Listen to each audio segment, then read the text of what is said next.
في الحلقة اللي فاتت أخدنا الهيدرولوجيكال ديزاسترز أو الكوارث المرتبطة بالماء، وكانت أولها الفلادز الفيضانات، وبعد كده تسونامي اللي هو الزلزال اللي بيحصل في المحيط أو البحر وبالتالي بيعمل موجة ضخمة. الموجة دي بتغرق جزء كبير جدا من الأرض. وأخيرا الليمنيك إيرابشنز، ودي انفجارات غازية بتحصل تحت البحيرات وبالتالي بتعرض الكائنات المجاورة للخطر. وعشان الظاهرة دي بتحصل في البحيرات فبيطلقوا عليها ليك اوفرتيرن. في الفيديو ده ان شاء الله هنكمل بقية السلسلة وهناخد الميتيورولوجيكال ديزاسترز او الكوارث المتعلقة بالطقس والتغيرات المناخية. فاعملوا لايك وتابعوا الفيديو.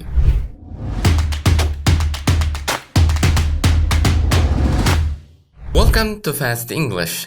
This is محمود عبد الفتاح. وأول حاجة في الميتيورولوجيكال ديزاسترز هي Tropical Cyclone، ومعناه الإعصار المداري، وهو إعصار بيحصل فوق المحيط. والتروبيكال سايكلون بيحصل لما ينخفض الضغط الجوي في مكان ما فوق المحيط، وبالتالي بيجذب الهواء بطريقة مفاجئة وضخمة لتعويض النقص في الضغط الجوي ده، فبيحصل الإعصار وبيبقى معاه شوية برق ورعد، وسرعة الرياح ممكن توصل ل 200 كيلو في الساعة. تاني حاجة وهي blizzards، وتعريفها ببساطة a snowstorm with very strong winds، عاصفة ثلجية مع رياح قوية جدا. تالت حاجة hailstorms، ودي بتحصل لما الدنيا بتشتي تلج او بتمطر تلج، بس التلج مش بيسيح وهو نازل، فبينزل قطع كبيرة جدا كأنه كتل صخرية نازلة من السماء، وبالتالي بيسبب كوارث. وبالمناسبة انا شفت بنفسي هيل ستورم في اسكندرية، مش فاكر امتى بالظبط بس غالبا في 2013 2014. كانت الساعة حوالي 8 الصبح وكنت ماشي والدنيا منورة. فجأة